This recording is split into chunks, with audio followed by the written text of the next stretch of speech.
to Jonathan Taylor. Huge hole. He's at the 30. He's going to go. 10, 5, touchdown. Jonathan Taylor made a man miss the line of scrimmage and then runs it into pay dirt in a one-handed INT. Are you kidding me? Kenny Moore. What a play by Nyheim Hines.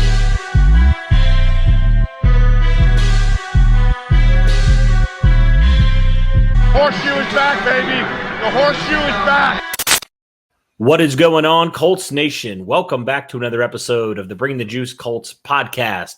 Cody Felger here, Derek Larger with you.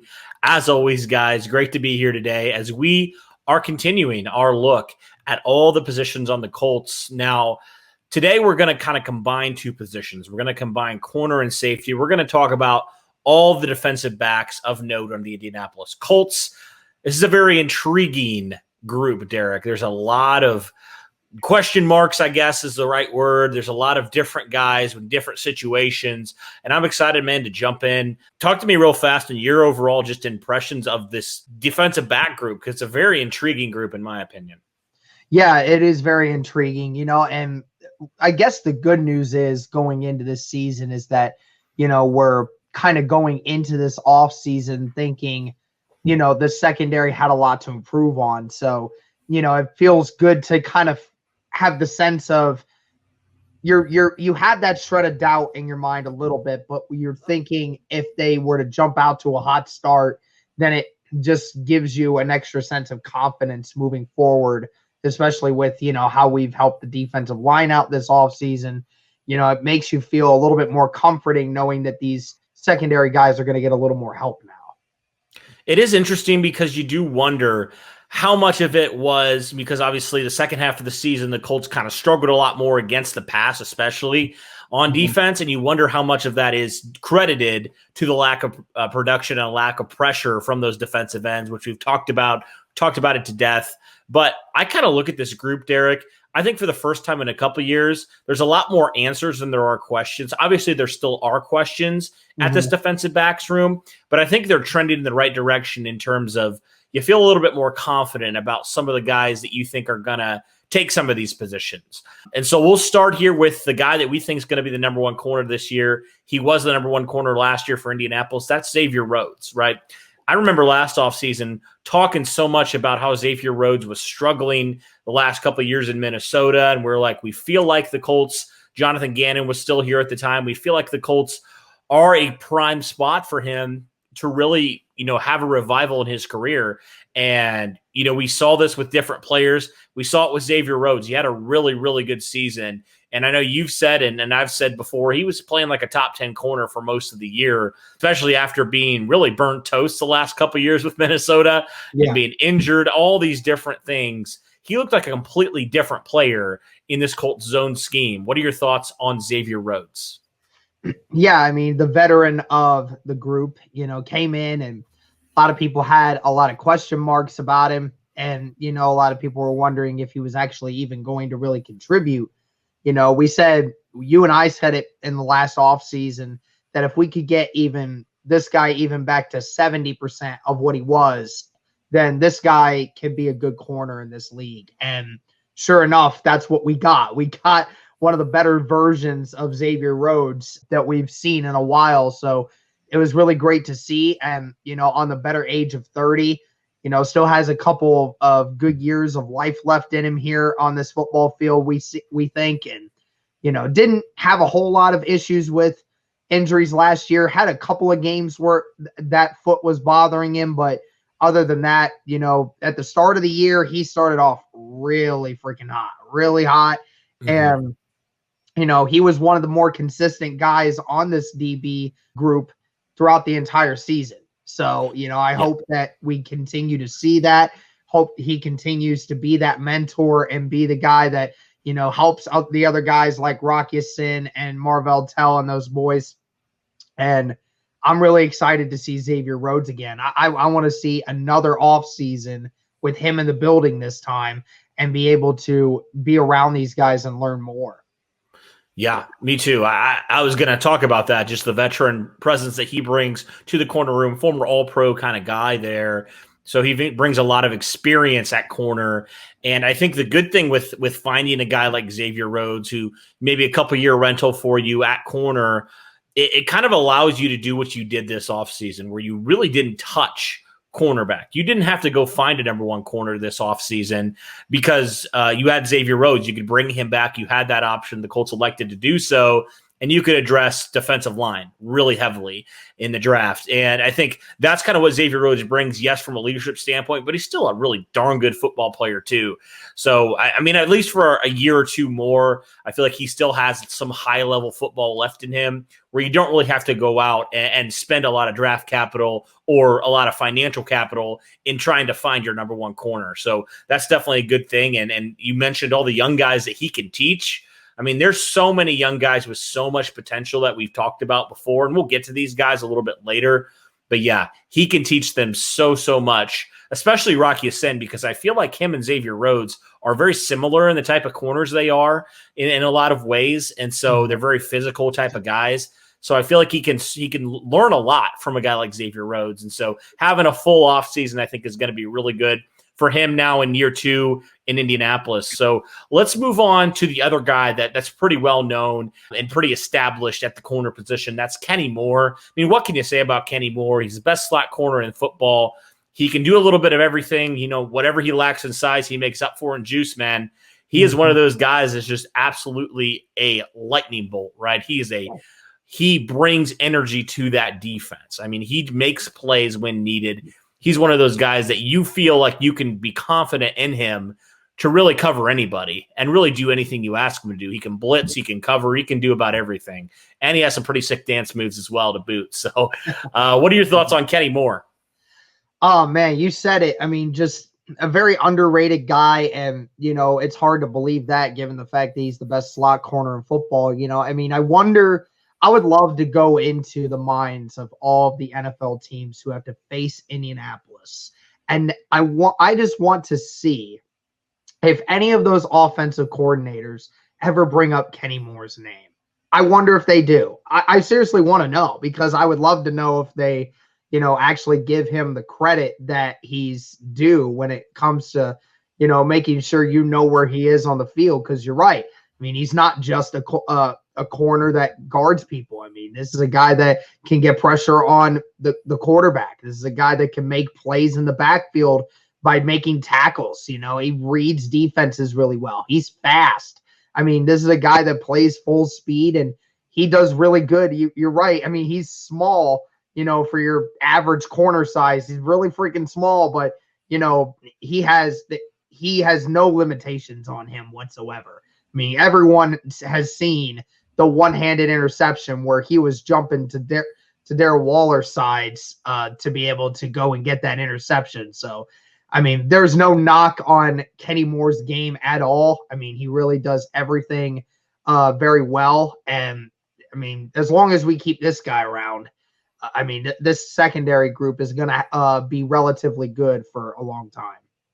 And especially, he's a really sure tackler for, we pointed out the lack of size. He makes up for it because he tackles so well. He's probably the best tackler of all these groups of corners. Honestly, it's crazy considering he's probably the smallest one too, but he makes up for it. He has the long arms, you know. So, you know, typically Chris Ballard doesn't like those corners that are that small, but he has the long arms that would be a 6'1" type of corner like Ballard likes to go after. So he's definitely a name, and he's just a guy that – it's funny, Derek. I think in 2018 when Kenny Moore did the Kenny Moore Blitz, I think he had like 4.5 sacks in the playoffs. I think he was tied for the most sacks in the playoffs in 2018, and the Colts only played in 2 games. So that's insane that Kenny Moore can do that.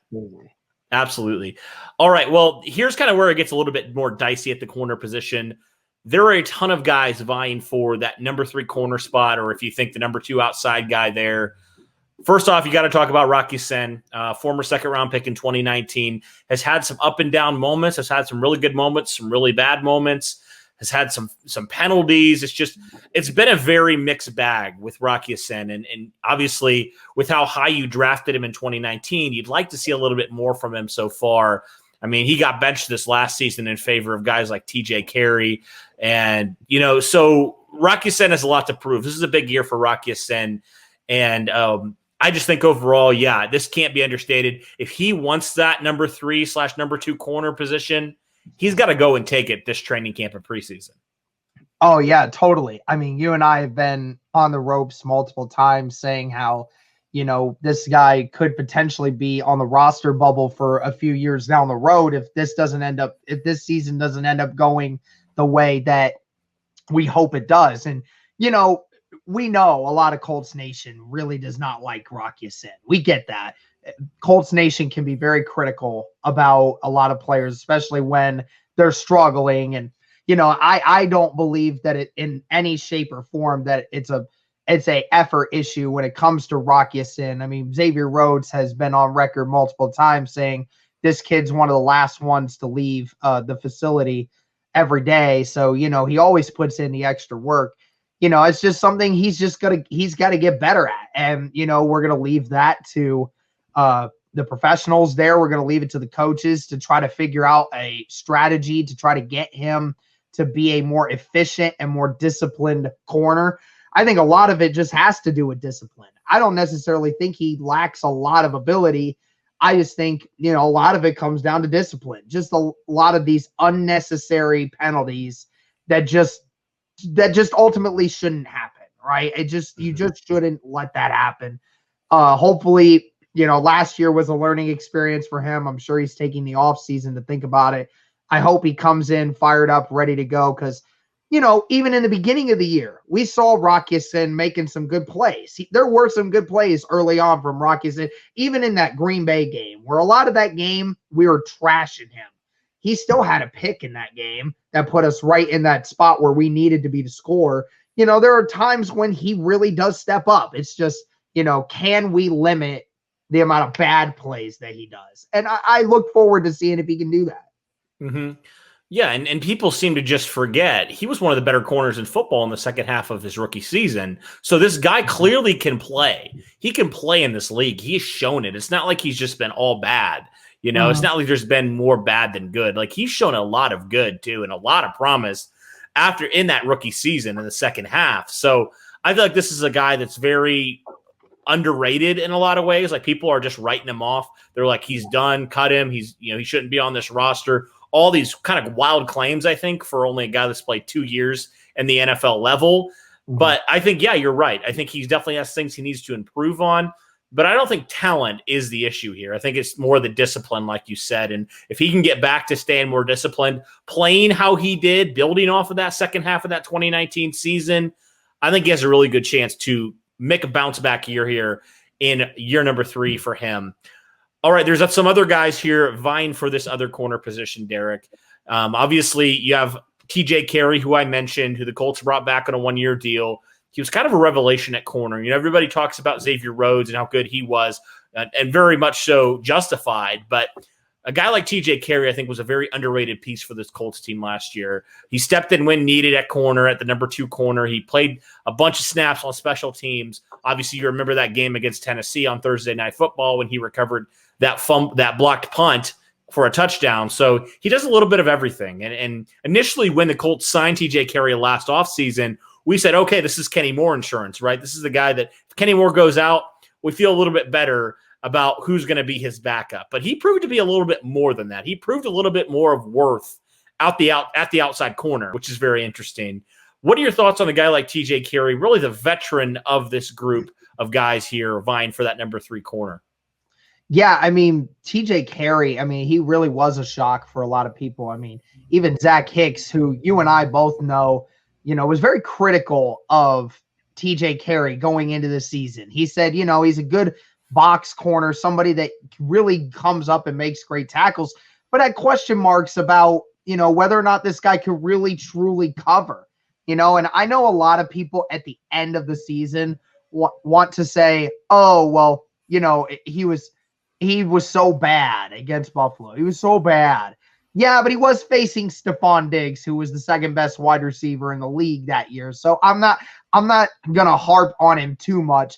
Throughout most of the year, TJ Carrie came in and it was put into a circumstance that they didn't want to have him in, but he did perform very, very well. He was a very suitable corner for, someone who had low expectations. I'm going to be honest, going into the season, and early on, was partially, I think at one point was helping to lead the league in interceptions to start the first couple weeks of the season. So TJ Carrie, I'm glad that this is another guy in our cornerback room, somebody that plays the game the way that the Colts want their corners to play.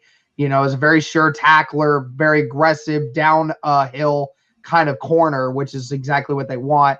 Hopefully he, will actually get better. I hope he does. And I know he's getting close to being the same age here as Xavier Rhodes, so not many years left, you would think, but I hope that, he continues to get even better than what he already was. It kind of reminds me, and obviously they're two different players, so it's two different situations here, but it's kind of like he's very much the safe option, just like we talked about that Sam linebacker position. Like Zaire Franklin and Matthew Adams are probably more of the safe options, but it doesn't mean he's a bad option, right? He's still a very good option. Ideally, you'd like to see one of those younger corners take the number 2 spot, but if none of those guys rise to the occasion, still feel pretty good about your number 2 corner position. You feel like it's serviceable at worst, right, for your number 2 corner. I think, if there is a worst case scenario, it probably is him stepping into number 2 corner because you want one of those young guys to ascend to that spot. But if he does, worst case scenario, and I put that in quotations because it's not a bad situation, TJ Carrie's your number 2 corner and you roll with it, and then you figure out your future at corner maybe next off season. So there's some other guys, though. We talked about Marvell Tell's one name. Isaiah Rodgers is another. 2 guys that were late-round picks the last couple years that showed some promise. Marvell Tell obviously opted out this last year. You didn't get to see him in year number 2, but you liked what you saw from him as a guy that transitioned from a free safety at USC.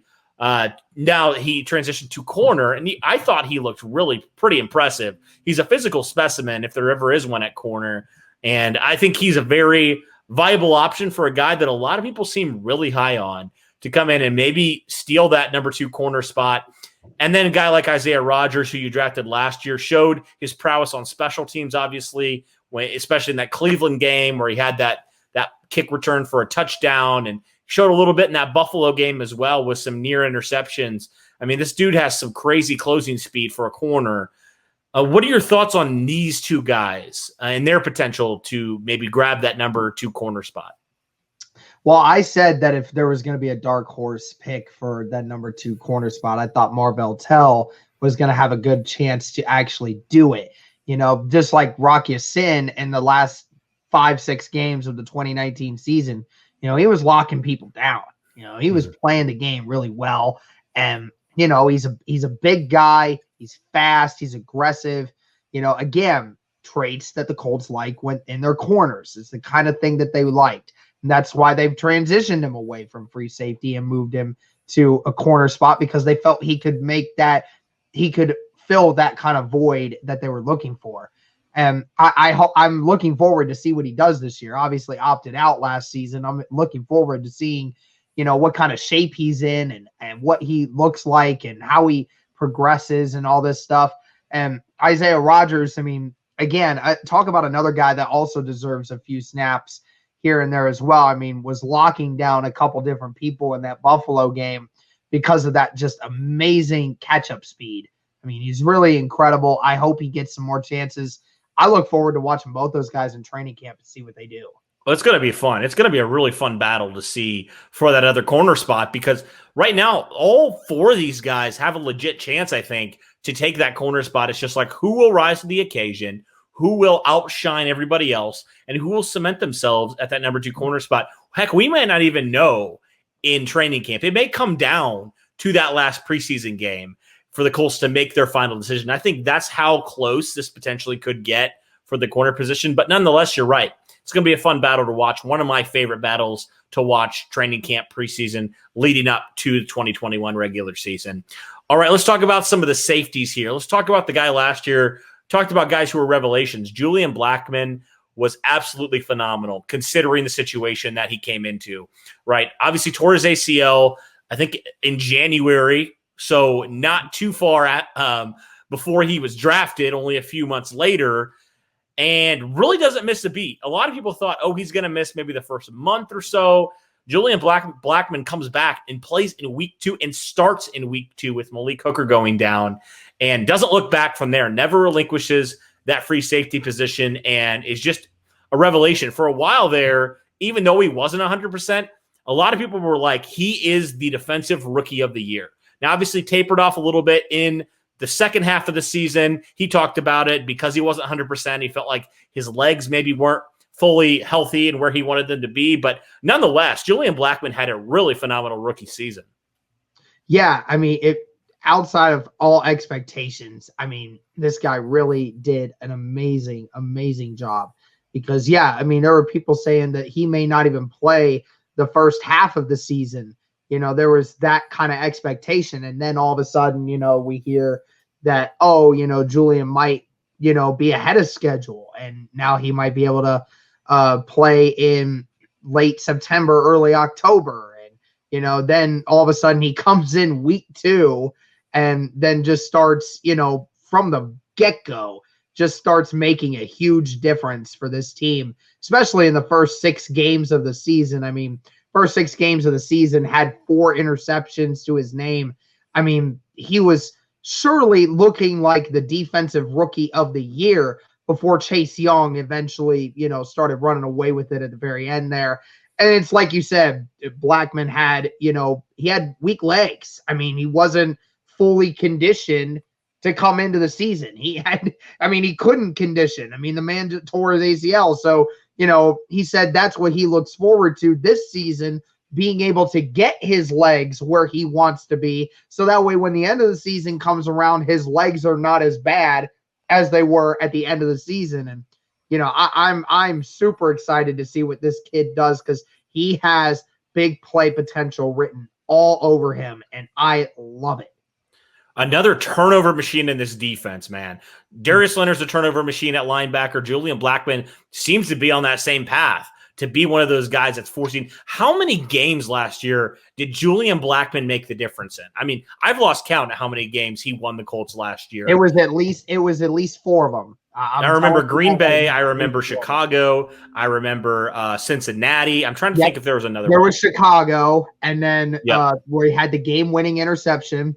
Same with Cincinnati. Game-winning interception, and then had the game-winning forced fumble against Green Bay. So there's 3 of them. He alone was responsible for finishing 3 different games last year. And there might be another one we forgot. Like, I don't know. And there might be one here or there that he helped in the very end. But, like, again, for a kid that tore his ACL in late December and then comes all the way and then, you know, comes in week 2 of the regular season, still recovering from that same injury, weak legs, all that stuff, and comes in and throughout the season, 3 different games where you made an impact play that helped your team win.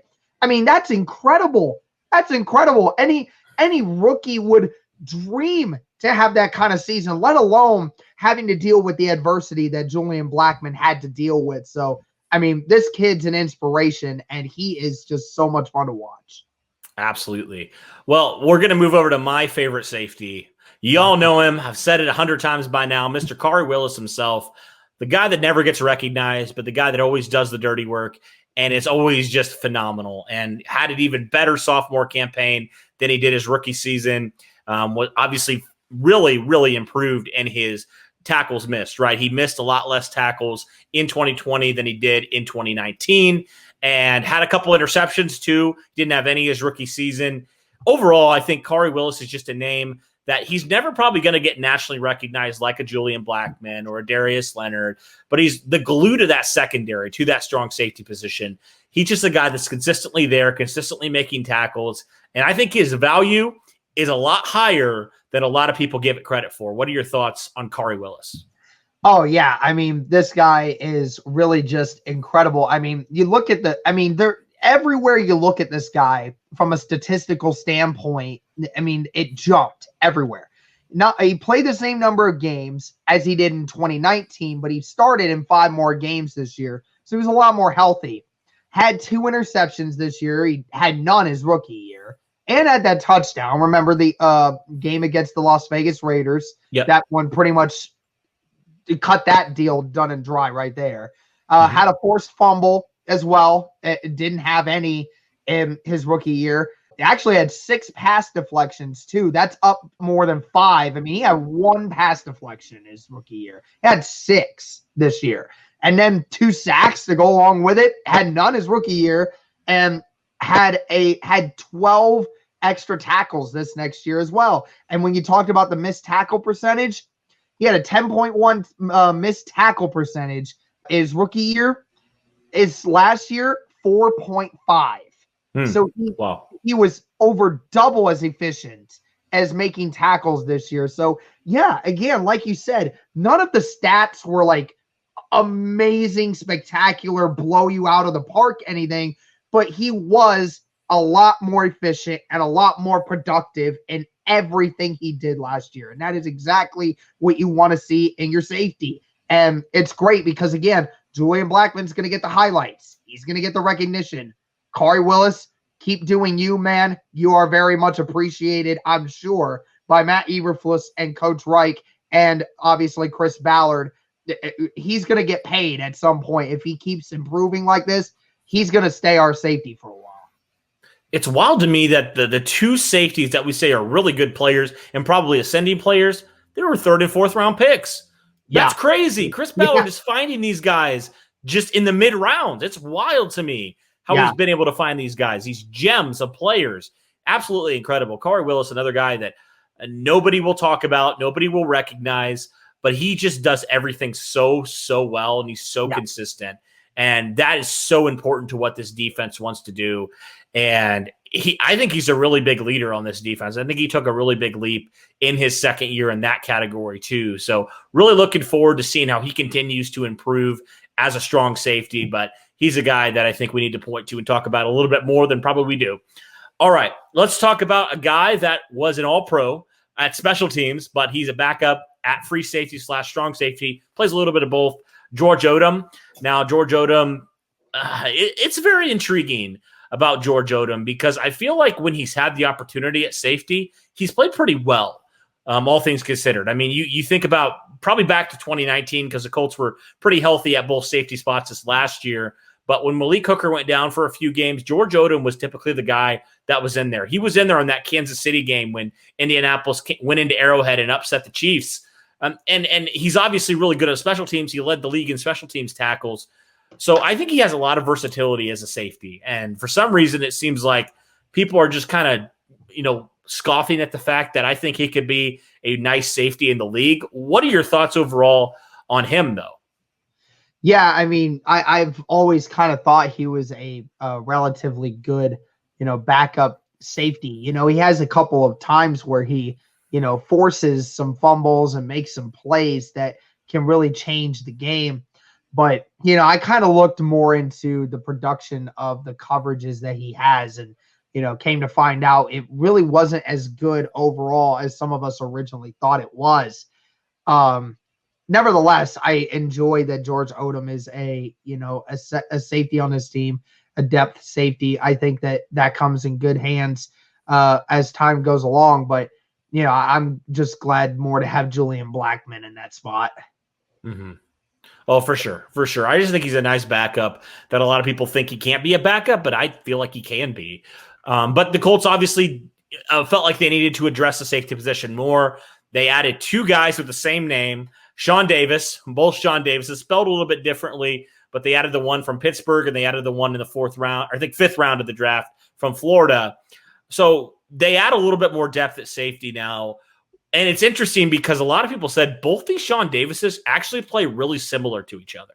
Yeah, they do. I mean, both of these guys, they both can play special teams. Their talent and gifts are that. And, they play a very aggressive style of football, which again, that's what Ballard looks for in a player, is being aggressive. And, if he messes up on a few schemes and, overruns stuff, he feels that you can work on that.